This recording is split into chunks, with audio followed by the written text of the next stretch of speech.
ассалому алайкум бинандагони гиромӣ, нашри навбатии барномаи иттилоотии пайғом манзари шумост.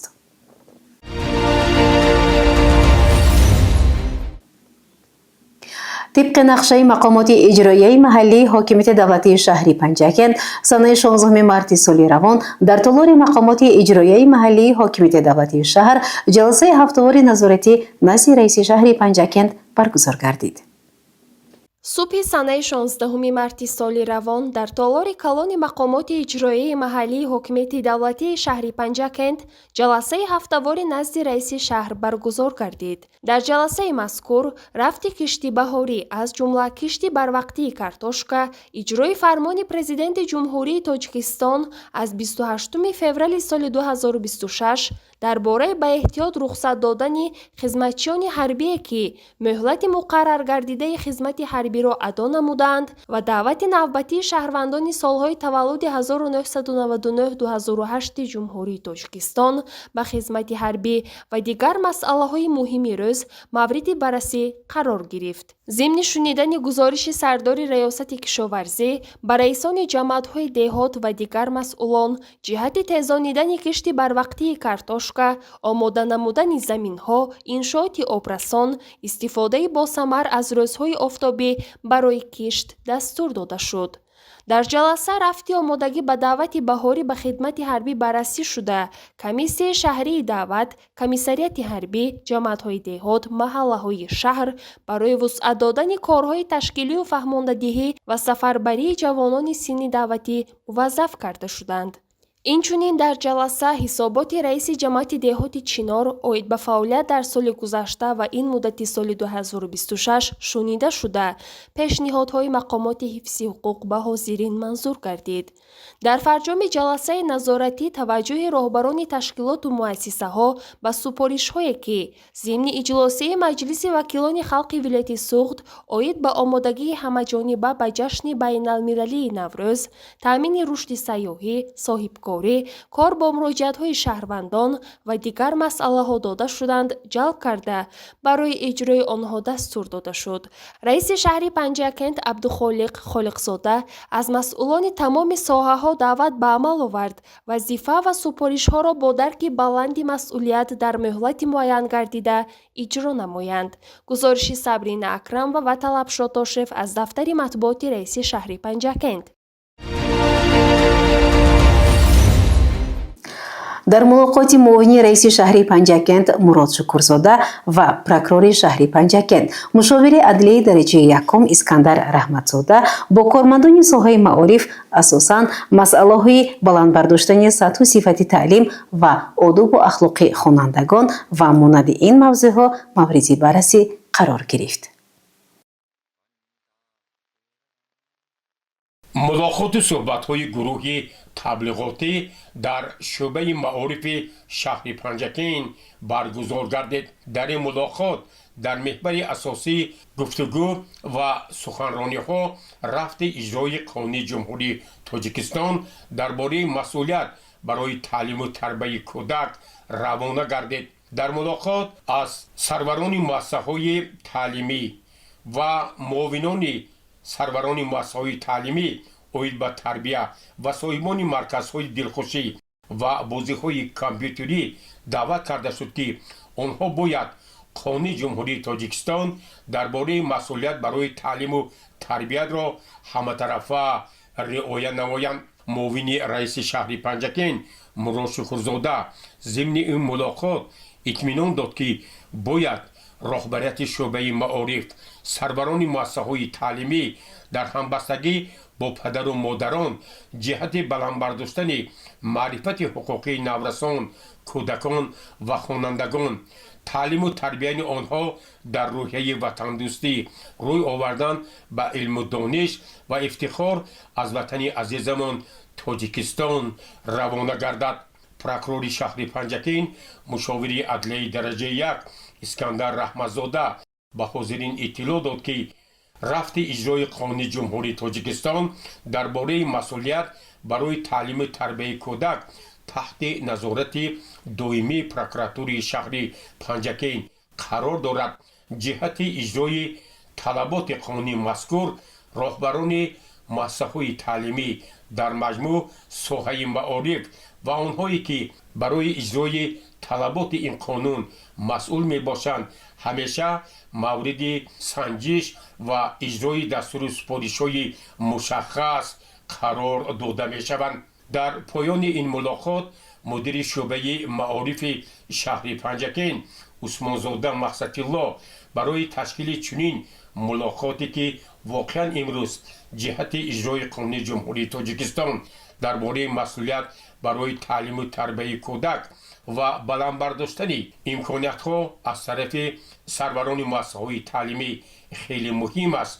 با رهبریت مقامات اجرایی محلی حاکمیت دولتی شهر پنجکین پروکراتور شهر پنجکین عرض سپاس کرد و همزمان تاکید کرد که در سمت بررسی مسائل در ملاقات امروزه به میان گذاشته از جمله اجرای قانون جمهوری تاجیکستان درباره مسئولیت برای تعلیم و تربیت کودک از طرف شعبه معارف و همه مؤسسه‌های تعلیمی تدبیرهای مشخص عملی خواهد شد.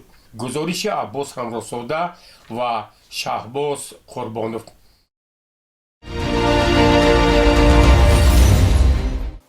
هر سال سنه 15 مارت روز بین المللی حمایه حقوق استعمال کنندگان گذرانیده می شود.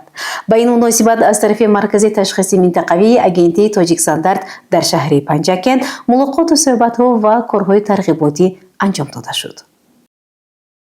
با مقصد حمایه حقوق استعمال کنندگان در کشورهای جهان سال 1985 از طرف مجمع سازمان ملل متحد درباره حمایه حقوق استعمال کنندگان یک سند مخصوص قبول گردید با آن مقام بین المللی داده شد و همینطور هر سال سنه 15 مارت همچون روز جهانی حمایه حقوق استعمال کنندگان تجلیل می گردد.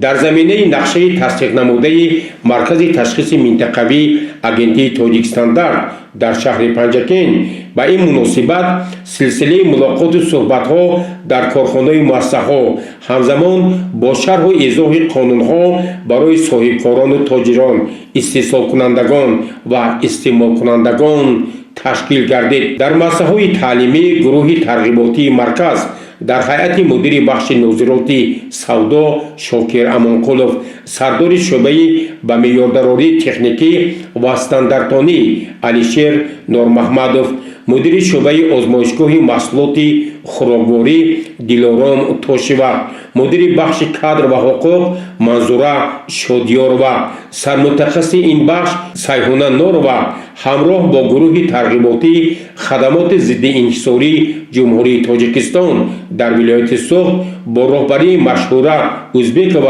هدف و ماهیت روز جهانی حمایه حقوق استعمال کنندگان را به شهروندان توضیح دادند. این تدبیرهای ترغیباتی در ملاقات با آموزگاران و خوانندگان مؤسسه تحصیلات میانه عمومی رقم 71 در بازار و فروشگاه‌ها، نقطه‌های سودا و خدمت‌رسانی در سطح بلند تشکیلی و اطلاعاتی گذرانیده شد. وابسته به رعایت طلبات باب و بندهای قانون جمهوری تاجیکستان درباره حمایه حقوق استعمال کنندگان جهت بلند برداشتن معرفت استعمالی و دانش حقوقی به شهروندان ورقه‌های اطلاعاتی و روزنامه صحوی استاندارد تقدیم گردید. سردار شعبه به معیاردارایی تکنیکی و استانداردانی مرکز علیشیر نورمحمدوف هدف این چاره‌بینی‌ها را به ما این طور شرح داد.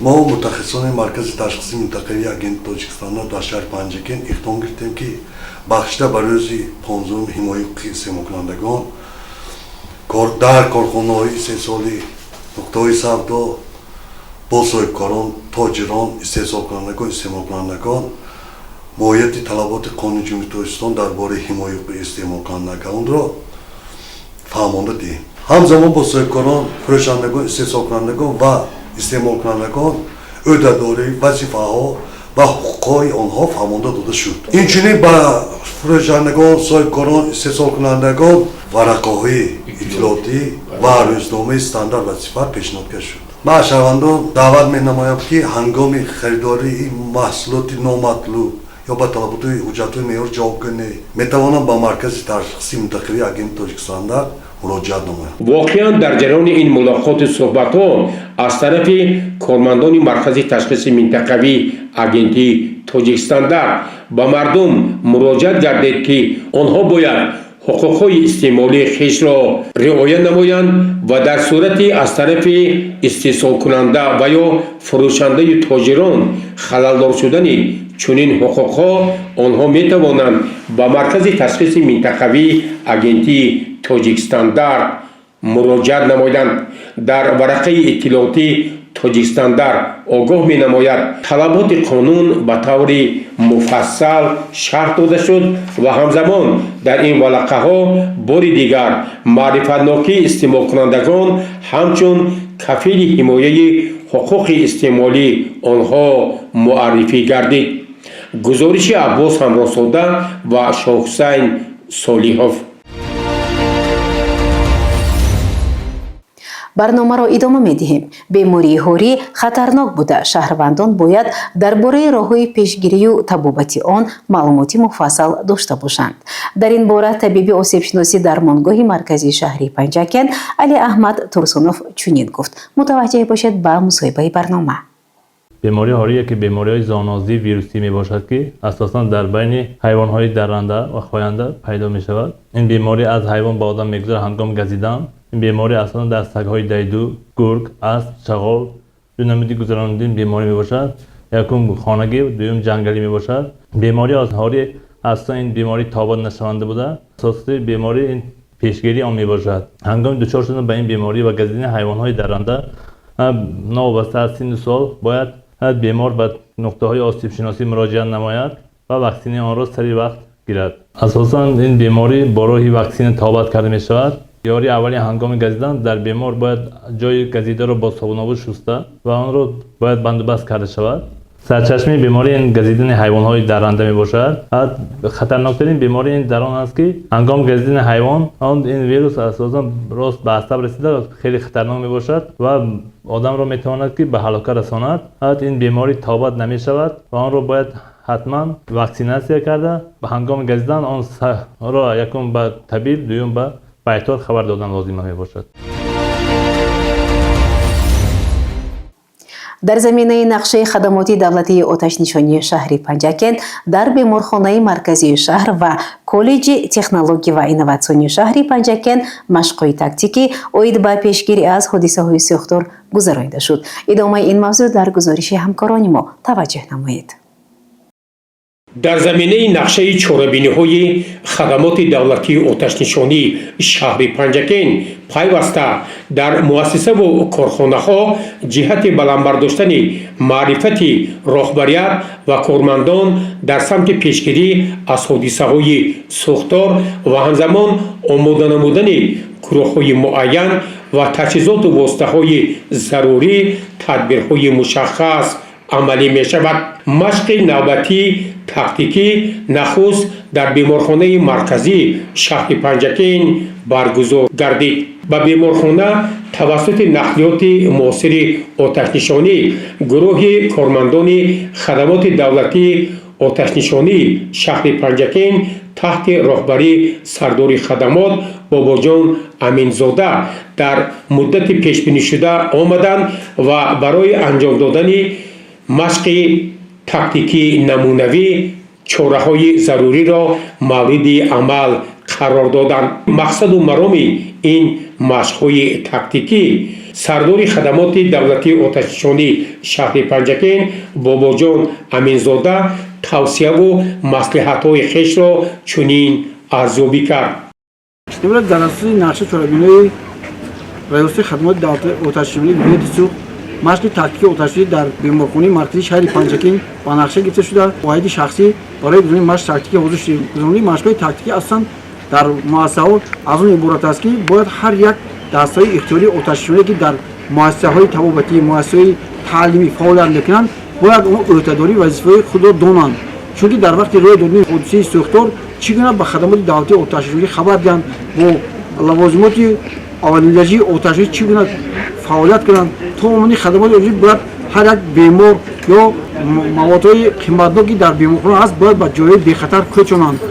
инчунин барои баланд бардоштии малакаи касбии ҳайати шахсӣ ва омӯхтани ҳайати шахсӣ дар вақти рӯи додани ҳодисаи сӯхтор дар муассисаҳо имрӯз барои баланд бардоштии малакаи касбии ҳайати шахсӣ ҷалб карда шуд ва чӣ тавр омода сӯхторро хомӯш шуданд, аз кадом манбаи об мегиранд ва чӣ гуна одамонро аз беморхона ба ҷои бехавф мекӯчонанд, пурра омӯхта шуд ва малакаи касбии онҳо барои гузарондани ҳолатҳои сӯхтор дар беморхона баланд бардошт шуд. мавзӯи зикр аст ки дар шӯъбаҳои беморхонаи марказии шаҳри Панҷакен аз тарафи кормандону мутахассисони хадамоти давлатии оташнишонии шаҳри Панҷакен барои наҷоти онҳое ки аз сӯхтор зиён диданд ёрии аввалия расонида шуд ва онҳо тавассути нақлиёти ёрии тиббӣ ба шӯъбаҳои дахторӣ барои расондани кӯмаки фаврии тиббӣ фиристода шуданд.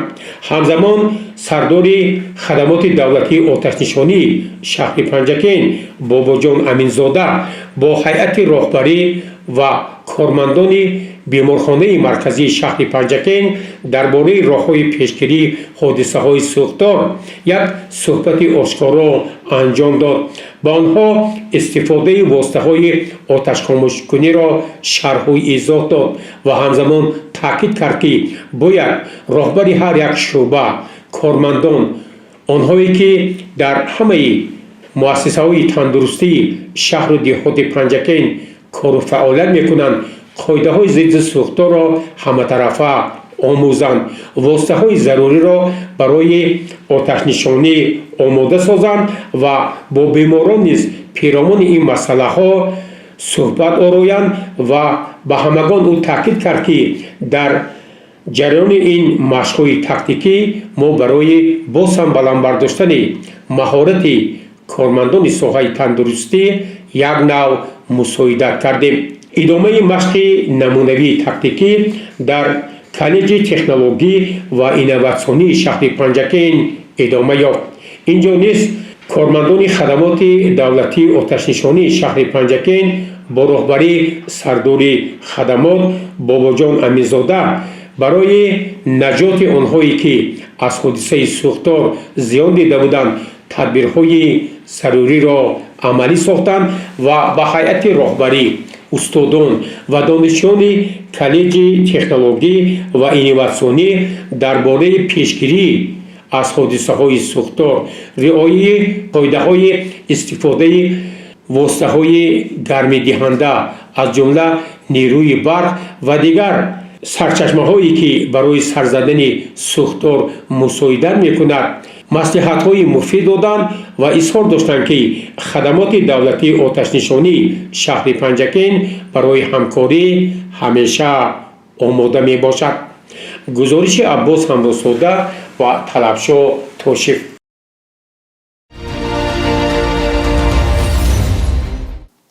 бо мақсади сазовор истиқбол гирифтани ҷашни фархондаи давлату миллат 35-мин солгарди истиқлолияти давлатии ҷумҳурии Тоҷикистон ҳар ҳафта шанбегии ободониву тозагӣ ва ниҳолшинонӣ баргузор мегардад.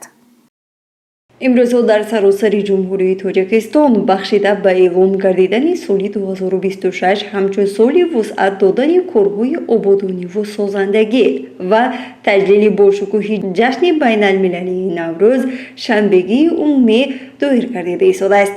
шаҳри Панҷакен низ дар қатори дигар шаҳру навоҳии кишвар барои омодагии ин санаҳои фархонда ҳар ҳафта рӯзи шанбе шанбегиро доир гардонида истоданд. бо иштироки кормандон барои тозаву озода нигоҳ доштани муҳити корӣ ва гирду атроф дар назди осорхонаи ҷумҳуриявии тарихию кишваршиносӣ ба номи Абу Абдуллоҳ Рӯдакӣ шанбегӣ доир намуданд.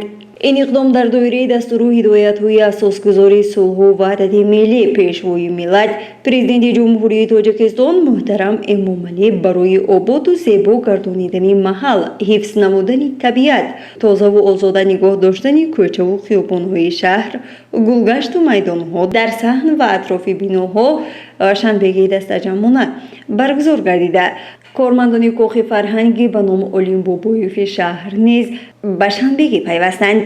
дар ҳафтаи ин иқдоми дастаҷамъона кормандон фаъолона ширкат намуда барои тозаву озода нигоҳ доштани муҳити зист ва гирду атроф саҳми худро гузоштанд. ҳудуди муассисаҳо ва атрофи он тоза карда шуда корҳои ободонӣ, ҷамъоварии партовҳо ва ба тартиб даровардани гулу дарахтон ва дигар корҳои созандагӣ анҷом дода шуданд. кормандони китобхонаи марказии шаҳр низ дар рӯзи шанбе ба шанбегӣ баромада гирду атрофи биноро тозаву озода намуданд. ин иқдом ҳамчун як қадами арзанда дар роҳи омодагӣ ба истиқболи ҷашни байналмилалии Наврӯз ва саҳмгузорӣ дар корҳои ободонию созандагии кишвар арзёбӣ гардид. гузориши Мартаба Раҳмонова ва Талабшо Тошев.